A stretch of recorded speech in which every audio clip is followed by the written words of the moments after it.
கோயில் ஏன் விலங்குகளுக்கு தனி சன்னதி வைத்து வழிபடுவதில்லை? வணக்கம். ஆதிக்குல தெய்வம். நமது மரபு மார்க்கத்தை பொறுத்த வரைக்கும் நம்ம தொண்டு தொட்டு நம்முடைய முன்னோர்கள் நம்ம முன்னோர் வழிபாடு செய்துட்டு வந்திருக்கோம். இந்த முன்னோர் வழிபாடுகள் அப்படிங்கிறது நம்மளை மாரி வாழ்ந்தவங்க அவங்க இரவா பிறவா நிலையை அடைஞ்சதுனால அவங்கள குலதெய்வங்களாக நம்ம வழிபடுறோம். அந்த வகையில் நம்ம ஒரு ஆற்றல் அப்படிங்கிறது அது மிருகம் சார்ந்ததா, மனிதன் சார்ந்ததா, பறவைகள் சார்ந்ததா அப்படின்னு நம்ம அது பாகுபடுத்தி பார்க்குறோம். அப்போ 6 விதமான ஜீவராசிகள் இந்த பூமியில் இருக்குது. அப்போ ஒவ்வொன்றுக்கும் ஒவ்வொரு தன்மை இருக்குது. அந்த வகையில் மனிதர்களுக்குங்கிறது ஒரு 6வது அறிவு நிலைப்பாடில் உள்ள ஒரு தன்மை. மிருகங்களுக்கு 5 அறிவுன்னு சொல்லப்படுது. மிருகங்களுக்கு 5 அறிவு, பறவைகளுக்கு 4 அறிவு, புழு பூச்சிகளுக்கு 3 அறிவு, மரச்செடிகளுக்கு 2 அறிவு அப்படின்னு சொல்லப்படுது.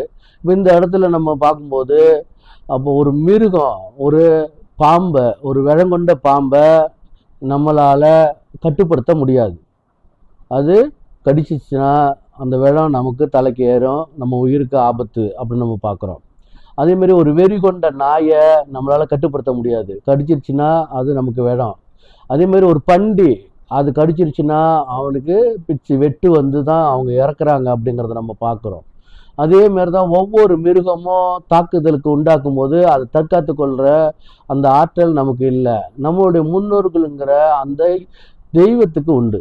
அதனால நம்ம முன்னோர்கள் என்ன செய்தார்கள் அப்படின்னா, அந்த மிருகங்களை தெய்வத்தின் நிலைப்பாட்டுக்கு கீழே வைத்து வழிபாடு செய்தாங்க. அதனால தான் மிருகங்களுக்கு தனி சன்னதி அமைக்கிறது இல்லை. இப்போ ஐயா கோவில் கட்டியிருக்காங்க, ஒரு கருப்புசாமி கோவில் இருக்காங்கன்னா அந்த சர்பத்தை ஐயா காலடியில் கட்டிடுவாங்க. நாய்களை ஐயா காலடியில் கட்டியிருப்பாங்க. அங்கே மற்ற ஜீவராசிகள் எல்லாம் அந்த கோவிலோட ஐயாவுடைய அந்த குலதெய்வத்தோடைய பாதங்களில் கட்டி வச்சிருக்கிறத நம்ம பார்க்குறோம். எதுக்கு இதெல்லாம்னா ஐயா கட்டுப்படுத்திக்குவார், அதனால வர்ற வினைகள்லேருந்து நம்மளை பாதுகாத்துக்குவார் அப்படிங்கிற அடிப்படையில் தான் நம்ம தமிழர்களுடைய வழிபாடு இருந்துச்சு. இப்போ கலிகாலம், அதனால பண்டிக்கு தனி கோயில், குரங்குக்கு தனி கோயில், பாம்புக்கு தனி கோவில், நாய்க்கு தனி கோவில், இந்த மாதிரி மிருகங்களுக்கெல்லாம் கோவில் கட்டி அதுங்களை அதுக்கு சக்தி ஊட்டி அதை மனிதர்களை தாக்கக்கூடிய நிலைமைக்கு உண்டு பண்ணி வச்சிருக்கிறாங்க. இதுதான் நம்முடைய குலதெய்வத்துக்கு எதிரான செயலாக பார்க்குறோம். நம்ம மரபும் மார்க்கத்துக்கு எதிரான செயலாக பார்க்குறோம். நம்மளுக்கு ஏற்கனவே நிலம் இல்லை, சொந்த நிலம் இல்லாத அளவுக்கு நம்மளை நடத்தியாச்சு. இப்போ இருக்கக்கூடியது அந்த வழிபாடு தான். அந்த வழிபாட்டையும் சிதைக்கிறதுக்காக தான் இந்தமாரி மிருகங்களுக்கு தனியாக சக்தி ஊட்டி அதை வழிபாடுன்னு சொல்லி அதை வீட்டுக்குள்ளே கொண்டாந்து சேர்க்கறது. கொடிய மிருகங்கள் இருக்கிற வீடுகளில் நம்ம நிம்மதியாக தூங்க முடியாது. அதை முதல்ல நமக்கு புரியணும். குலதெய்வ வழிபாடுங்கிறது, நம்மளுடைய வழிபாடுன்றது நம்ம முன்னோர்கள் மட்டுமே சங்கமிக்கக்கூடிய இடம்தான் பூஜை அறை. அங்கே மிருகங்களுக்கான வேலை இல்லை, அதை நம்ம பார்க்குறோம். அப்போ அந்த மாதிரியான இடத்துல நம்ம இது பார்க்கும்போது நம்ம உடனடியாக நம்ம மரபை மீட்டு மிருகங்களை தெய்வத்தின் பாதங்களில் அர்ப்பணித்து குலதெய்வங்களை வணங்கி குடும்பங்களை பாதுகாத்துக்கணும் அப்படின்னு நம்ம கேட்குறோம்.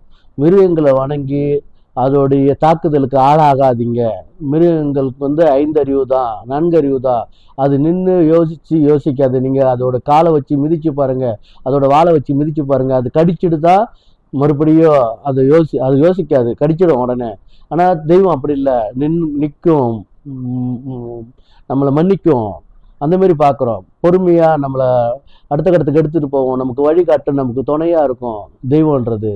மிருகங்கள் அப்படி இருக்காது. அதனால் மிருகங்களை வழிபடுறதை தவிர்த்துட்டு குலதெய்வங்களோட இணைச்சி அந்த வினைகள்லேருந்து தப்பிச்சுக்கணும்னு நம்ம கேட்டுக்கிறோம். தொடர்ந்து பேசுவோம். நன்றி, வணக்கம்.